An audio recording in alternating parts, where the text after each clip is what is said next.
Hello दोस्तों, आप सभी का स्वागत है मेरे YouTube चैनल पे।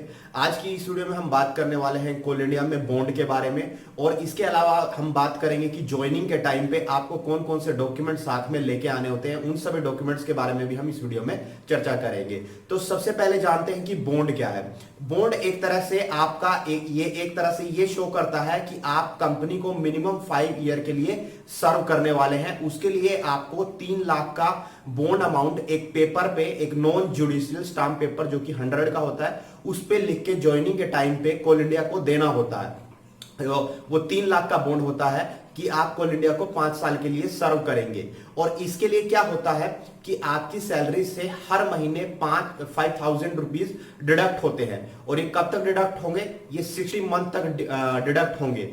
और अगर आप इससे पहले कंपनी को छोड़ देते हैं, अगर बीच में आप कंपनी को छोड़ देते हैं, तो वो देखेंगे कि आपका कितना अमाउंट डिडक्ट हो चुका है। जैसे कि फॉर एग्जांपल आप 2 साल के बाद कंपनी को छोड़ देते हैं, तो 2 साल तक आपका 5,000 डिडक्ट हुआ होगा, मतलब कि लगभग 1,20,000 के आसपास डिडक्ट हो चुका होगा।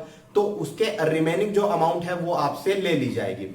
तो हर महीने 5,000 आपकी सैलरी स्लिप में से 5,000 रुपीज डिडक्ट होते रहेंगे 60 मंथ के लिए। अगर आप 5 साल का पीरियड कंप्लीट कर लेते हैं, तो उसके बाद ये 3 लाख की जो अमाउंट है विद 8% इंटरेस्ट आपको वापिस कर दी जाएगी। तो यही है बॉन्ड अमाउंट। अब कुछ लोगों का डाउट होता है कि क्या एक कंपनी एक पीएसयू से दूसरी पीएसयू में बॉन्ड ट्रांसफर हो सकता है या नहीं हो सकता। तो हाँ, एक पीएसयू से दूसरी पीएसयू में बॉन्ड ट्रांसफर हो सकता है, लेकिन उसके लिए कंडीशन क्या है। जैसे फॉर एग्जांपल आज आप कोल इंडिया में हैं, आपका 3 लाख का बॉन्ड है। मान लिया कि आप आईओसीएल में जाना चाहते हैं, तो आप आईओसीएल में अगर जाना चाहते हैं तो आपको आईओसीएल का एग्जाम देना होगा। तो उस एग्जाम देने से पहले आपको जब उसका आप फॉर्म भरने वाले हैं आईओसीएल का, तो आपको कोल इंडिया को इन्फॉर्म करना होगा कि मैं आईओसीएल का एग्जाम देने वाला हूं और मुझे एनओसी दी जाए। एनओसी मतलब नो ऑब्जेक्शन सर्टिफिकेट दिया जाए। और जब आप आईओसीएल का इंटरव्यू देंगे तब भी आपको एक एनओसी चाहिए होगा कोल इंडिया से कि मैं अब आईओसीएल का इंटरव्यू देने वाला हूं। तो अगर आप ये पूरा सब प्रोसेस कंप्लीट करते हैं, तो आपका बॉन्ड एक पीएसयू से दूसरी पीएसयू में ट्रांसफर हो सकता है।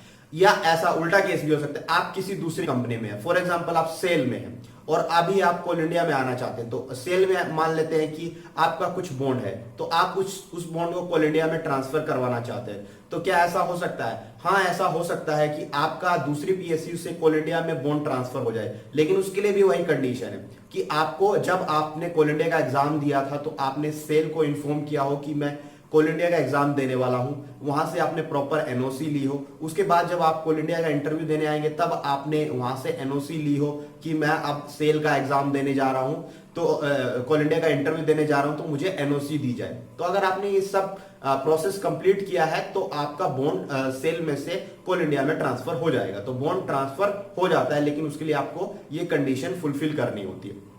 अब हम बात करेंगे कि जब आप कोल इंडिया में ज्वाइनिंग करने आते हैं, यानी आईएसएम में जब आते हैं, तो आपको कौन कौन से डॉक्यूमेंट साथ में लेके आने होते हैं। तो उन सभी डॉक्यूमेंट के बारे में हम बात करेंगे। तो सबसे पहला जो डॉक्यूमेंट आपको लाना होता है, जो आपको ऑफर लेटर मिला है, उसकी 2 फोटोकॉपी लेके आनी होती है। जो आपको ऑफर लेटर आएगा मेल पे जो आएगा, फिर उसके बाद उसी में टर्म्स एंड कंडीशन भी आएगी, उसकी 2 फोटोकॉपी लेके आनी होती है। फिर उसके आपका ये कोल इंडिया की साइट पे अवेलेबल है, और जब आपका ये आएगा, ये सब चीज आएगी, तो एक मेल आएगा, उसमें सब बताया होगा कि ये बाकी के जो मैं डॉक्यूमेंट बताने जा रहा हूं ये कहां मिलेंगे।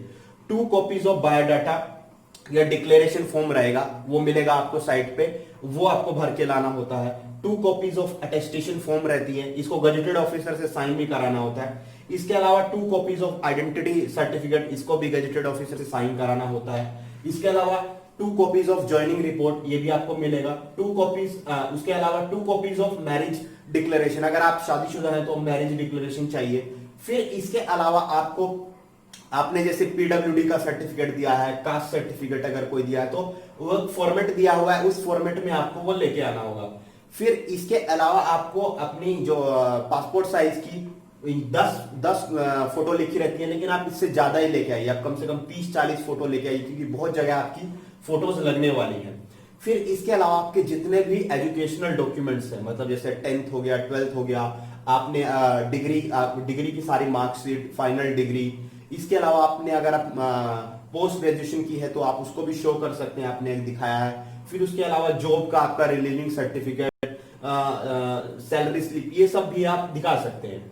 फिर इसके अलावा जो सबसे इंपॉर्टेंट चीज है वो मैं इसमें बताने जा रहा हूं, जो कि लिखी कहीं नहीं रहेगी, लेकिन मैं बता रहा हूं कि ये आप जरूर लेके आइएगा जब आप ज्वाइनिंग के लिए आए। तो अपने हर फैमिली मेंबर का, जो आपकी फैमिली में मेंबर है आपकी फैमिली में, उसकी आइडेंटिटी सर्टिफिकेट, मतलब आइडेंटिटी जैसे आधार कार्ड हो गया, सबका आधार कार्ड की फोटोकॉपी जिसमें सबकी डेट ऑफ बर्थ और जिसमें सबका नाम अच्छे से सब कुछ हो, वो सबकी लेके आइए, क्योंकि ये आपको डिटेल्स भरनी होती है, जैसे सीएमपीएफ की डिटेल भरनी पड़ेगी और बहुत सारी डिटेल आपको भरनी पड़ेगी। तो तब आपको हर एक बंदे की डेट ऑफ बर्थ, उसके अलावा एज, उसके अलावा प्रॉपर नाम, सब कुछ चाहिए होगा।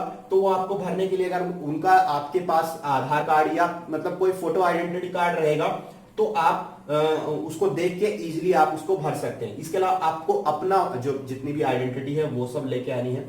इसके बाद का एक दो और चीज है, जैसे आप आपकी ज्वाइनिंग हो जाती है तो आपका 1 साल ट्रेनिंग पीरियड होता है। ट्रेनिंग पीरियड जब क्लोज होता है तो क्लोज करने के लिए कुछ डॉक्यूमेंट्स की रिक्वायरमेंट होती है।